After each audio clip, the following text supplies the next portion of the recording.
A ver, cuando uno oye la palabra renta, ¿en qué piensa? Pues normalmente en la nómina, ¿verdad? En lo que nos llega al banco a final de mes. Pero claro, para Hacienda la cosa es bastante más compleja. La palabra renta es un universo en sí mismo.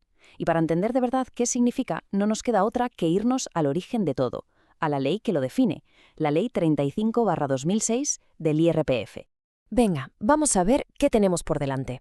El recorrido va a ser sencillo pero muy revelador. Empezaremos por lo básico. ¿Qué es exactamente renta para la ley? Luego nos metemos de lleno en los 5 tipos que existen. Después diferenciaremos entre la renta que sale de nuestro esfuerzo y la que genera nuestro patrimonio. Y para rematar, veremos el gran final, cómo todo esto se mete en dos, digamos, cestas fiscales diferentes. ¡Vamos allá! Bien, pues empecemos por los cimientos. Porque todo este edificio del IRPF, todo el impuesto, se levanta sobre una sola idea. Un concepto clave que es, digamos, la primera pieza del dominó.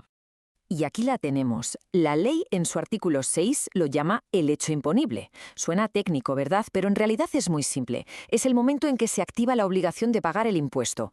¿Y cuándo pasa eso? Pues en cuanto se obtiene renta. Pero ojo, porque renta para la ley es un saco enorme donde cabe de todo. Los rendimientos, las ganancias por vender algo, sí, pero también las pérdidas e incluso unas rentas que la ley se inventa, que nos imputa aunque no las hayamos cobrado. Vale, si en el saco de la renta cabe casi todo, ¿cómo se organiza este lío? Bueno, pues la ley es muy metódica. No deja nada al azar. Cada euro que se considera renta tiene que encajar sí a sí en una de estas 5 grandes categorías. Y aquí están, perfectamente dibujados. Son los 5 pilares del IRPF tal como los define el artículo 6.2 de la ley.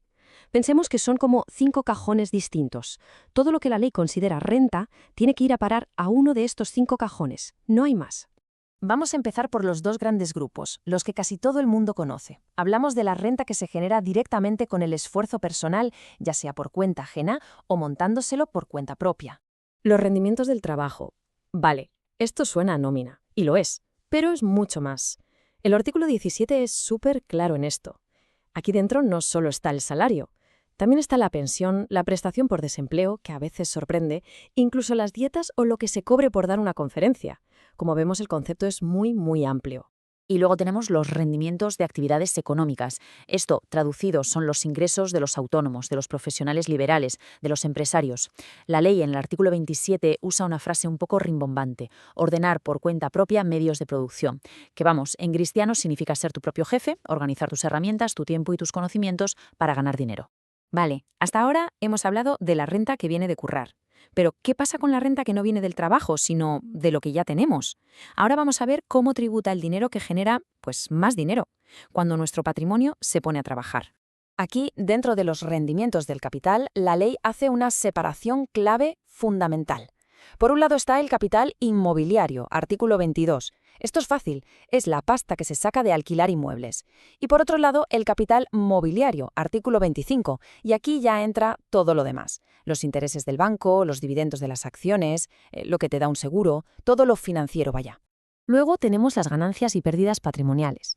Este concepto es bastante intuitivo, la verdad. El artículo 33 nos dice que esto ocurre cuando vendemos algo y el valor de nuestro patrimonio cambia. Dicho de una forma súper simple, es el resultado de restar lo que nos costó algo a lo que hemos sacado al venderlo. Así de fácil. Y llegamos al quinto cajón, que es, sin duda, el más curioso de todos: las imputaciones de renta. Fijaos en el nombre, imputación.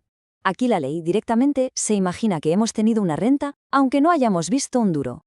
El caso más típico es el de la segunda vivienda que está vacía. Pues aunque no la alquilemos y no nos dé ningún ingreso, la ley considera que tenerla ahí disponible ya es una forma de renta. Curioso, ¿eh? Muy bien, ya tenemos los 5 tipos de renta identificados. Ya sabemos de dónde puede venir el dinero. ¿Y ahora qué? ¿Se mete todo en una coctelera y se suma? Pues no, sería demasiado fácil. Ahora empieza la parte interesante, el trabajo de clasificar todo esto. Y aquí está el gran giro de guión, el punto clave de toda la estructura del impuesto. El artículo 6.3 nos da la instrucción final y más importante. Toda esa renta que hemos ido recogiendo y metiendo en sus cajones, ahora hay que distribuirla en 2 grandes grupos, o como se les suele llamar, en 2 cestas, la renta general y la renta del ahorro. Y este esquema lo deja clarísimo. Los artículos 45 y 46 son los que nos dicen qué va a cada cesta. Y la lógica es bastante clara. A la cesta de la renta general va, por así decirlo, la renta más activa, el sueldo, lo que gana un autónomo, los alquileres. Y a la cesta de la renta del ahorro va la renta más pasiva, los intereses, los dividendos, las ganancias por vender acciones o una casa. Y la pregunta del millón es, ¿por qué tanto lío con separar las cosas en dos cestas? Bueno, pues porque aquí está la madre del cordero del cálculo del impuesto. No es un capricho. Cada cesta juega con reglas distintas. La renta general, la del trabajo, tributa por tramos, es progresiva. Cuanto más ganas, más pagas. En cambio, la renta del ahorro tiene unos tipos fijos, que además suelen ser más bajos. Y claro, eso lo cambia todo. Entender esta arquitectura, la de los 5 componentes y las 2 cestas, es la base para entender cómo funciona el IRPF. Pero claro, no podemos olvidar que este esquema es de 2006. Y esto nos deja con una pregunta flotando en el aire.